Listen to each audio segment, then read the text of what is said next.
This is Bloom's Literature by Facts on File, and this is another good place to go for your assignment when you're looking for literature that was written during the time of the historical period you're researching.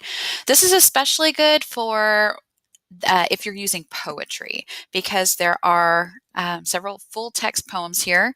And to go straight to the full text poems, you would just go to the More tab and scroll down and go to full text poems.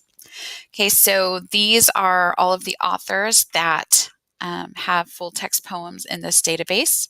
So let's say I am doing, I want to find poems written by Langston Hughes. Was he on? I'm pretty sure he's on this. Actually, I'm just going to pick somebody. Let's see. What about Elizabeth Barrett Browning?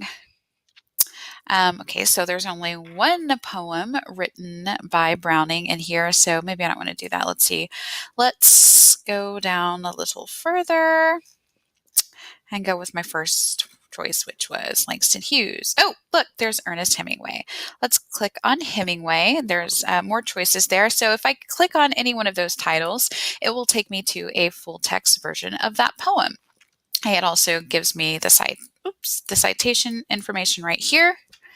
Unlike the other databases that I've shown you, this does not save directly to your Google Drive. So it doesn't have that feature, but you can click here and email it to yourself so that you can have the the poem emailed to you.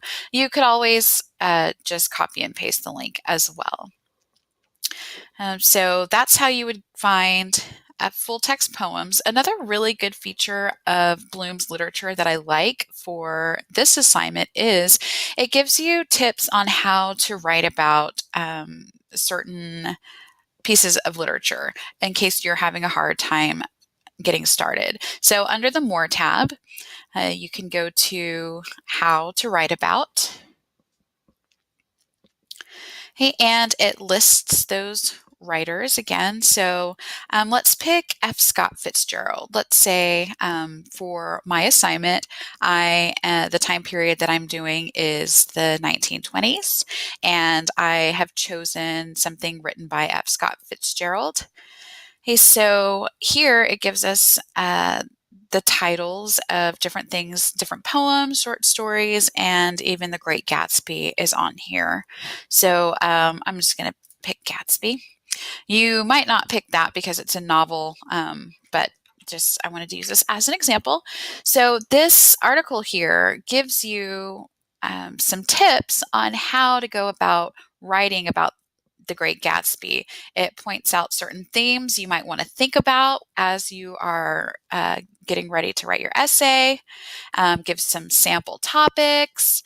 Okay, so this, if you're having troubles getting started, this is a really good tool for you to use just to kind of give you some ideas on how to approach getting started and finding a focus for your paper.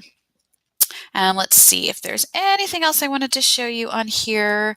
I don't think I mentioned this before, but you can also, instead of going to the full text option, you could go to the Works tab and search your author up that way. If you are looking to use, instead of a poem, like a short story or a play, the other database, the Gale Lit Finder, would probably be better for that because it will give you full text versions of those. Here in Bloom's Literature, while it won't have a full text short story, you will probably be able to find maybe like a literary analysis that will give you an idea of what other people have said about that piece of literature. So that's Bloom's Literature in a nutshell. If you have any questions, you can always come back to this little tutorial, and I'm always in the library available if you have any questions.